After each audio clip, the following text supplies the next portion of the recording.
آج آپ لوگوں کو دنیا تصوف کی ایک مایہ ناز تصنیف کا تعارف دینے جا رہا ہوں، اور یہ تعارف نصاب تصوف نامی کتاب کی ہے۔ اس کتاب عظیم کا جب بغور مطالعہ کیا تو جیسے اس کتاب کا نام ہے ویسے ہی اس کتاب کے صفحات میں علم تصوف کے بیش قیمتی انمول موتیوں کو سمٹے ہوئے پایا۔ نصاب لفظ کا مطلب سرمایہ اور خزانہ کا بھی ہوتا ہے، ویسے ہی یہ کتاب نصاب تصوف ہے، یعنی علم تصوف کا سرمایہ اور خزانہ ہے، اور یہ سرمایہ الہامی سرمایہ ہے جو تعلیمات قادریہ اور تعلیمات چشتیہ کا ماحصل ہے۔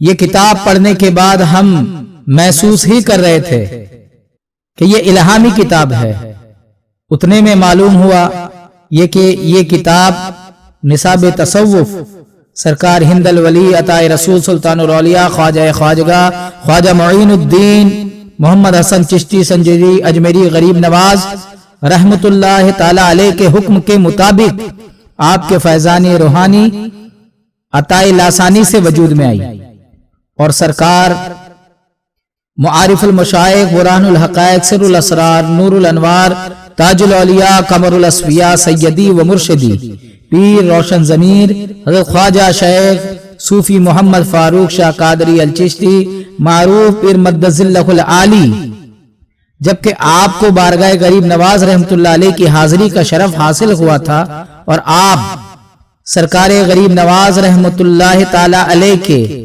مزار اقدس کی جانب متوجہ اور مراقب ہو کر بیٹھے تھے، تو آپ کے قلب پر ایک الہامی شکل میں اشارہ ہوا جس میں سرکار غریب نواز رحمت اللہ علیہ نے آپ کو ایک نصاب تیار کرنے کا حکم فرمایا، جس کو آپ باعث شرف و عزت سمجھ کر آپ نے اس کتاب نصاب تصوف کو تحریر کیا، اور آپ نے اس کتاب میں سوالات اور جوابات کی شکل میں مبتدیوں سے لے کر منتہیوں تک سب کے لیے نایاب ہیرے نکال کر جمع فرما دیے ہیں، تاکہ اس کتاب نصاب تصوف کو پڑھ کر اپنے علم و عمل میں لا کر ہر مرید و خلیفہ اپنے روحانی درجات میں چار چاند لگائے۔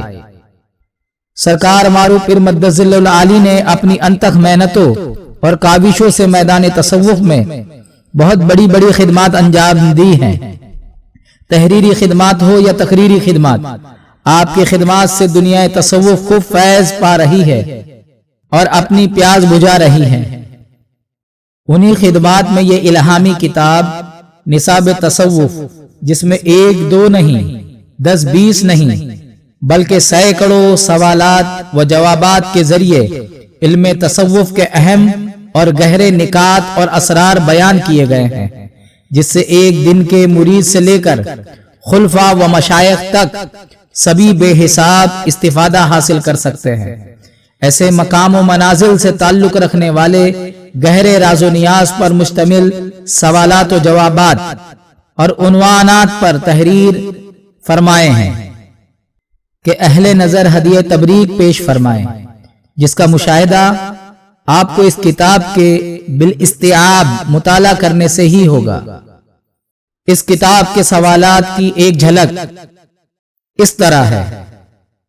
اسلام کے ارکان خمسہ کے راز و نیاز کے متعلق اس میں سوالات ہے، مریدین کے مہمات اور پریشانیوں کو حل کرنے کے متعلق اس میں سوال و جوابات ہے، پیر و مرشد کی بارگاہ کی حاضری اور تصور شیخ کے گہرے راز و نیاز اور پیر سے نسبت رکھنے والی چیزوں کے متعلق، مرد اور عورت کی خلافت و اجازت سے متعلق، محفل سما سے جڑے بہت ہی اہم مسائل سے متعلق، کلمہ طیبہ کے عرفان سے متعلق سوالات کے جوابات، اور وحدت الوجود، وحدت الشہود، ترک وجود، ایسے بہت ہی اہم عنوانات کو بھی سمجھایا گیا ہے۔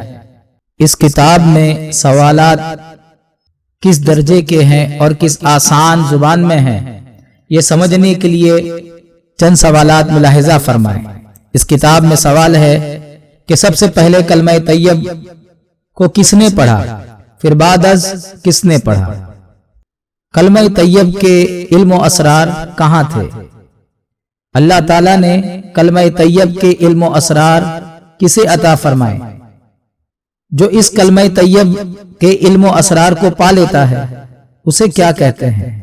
کلمہ طیب میں باریک نقطہ کیا ہے؟ کلمہ طیب میں کتنے حروف اور کتنے جز ہے؟ کلمہ طیب کے حرفوں کو کیا کہا جاتا ہے؟ کلمہ کو طیب کیوں کہا جاتا ہے؟ کلمہ طیب کا میزان کیا ہے؟ کیا یہ کلمہ طیب عدل و انصاف کے اعتبار سے مکمل ہے؟ ایک لا بنانے کے لیے کتنے نقطے درکار ہے؟ کلمہ میں کتنے الف کتنے نقطے ہیں؟ شریعت کے 4 پیر کون کون سے ہیں؟ طریقت کے 4 پیر کون کون سے ہیں؟ حقیقت کے 4 پیر کون کون سے ہیں؟ معرفت کے 4 پیر کون کون سے ہیں؟ تن کے 4 پیر کون کون سے ہیں؟ تن میں تیرے 4 پیر 14 خانوادہ کون سے ہے؟ تن میں تیرے من عرف کا مقام کون سا ہے؟ تن میں تیرے شریعت حقیقت معرفت کیا ہے؟ فقیر کا اوڑنا بچھونا تکیہ کھانا اور پینا کیا ہوتا ہے؟ مرشد کے بال کتنے حصوں میں گنے جاتے ہیں؟ فقیری میں ان بالوں کا راز کیا ہے؟ اس تن میں مہمان کون، میزبان کون، کافر کون، مسافر کون؟ سفر در وطن کسے کہتے ہیں؟ خلوت در انجمن کسے کہتے ہیں؟ ہوش در دم کے کیا معنی ہیں؟ نظر بر قدم کے کیا معنی ہیں؟ مرنے سے پہلے مرنا کسے کہتے ہیں؟ شغل میت کیا ہے؟ کیسے کیا جاتا ہے؟ فنا بقا کسے کہتے ہیں؟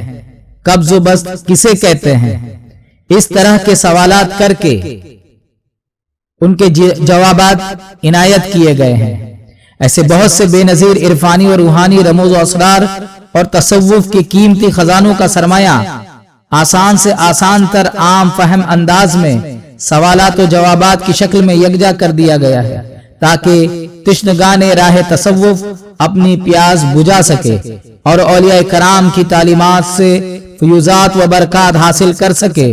مولا اس کتاب کو سارے زمانے کو فیض حاصل کرنے کا ذریعہ بنائے اور مولا ہمیں ایک ولی کامل کی اس کتاب سے روحانی فیض حاصل کرنے کی توفیق عطا فرمائے۔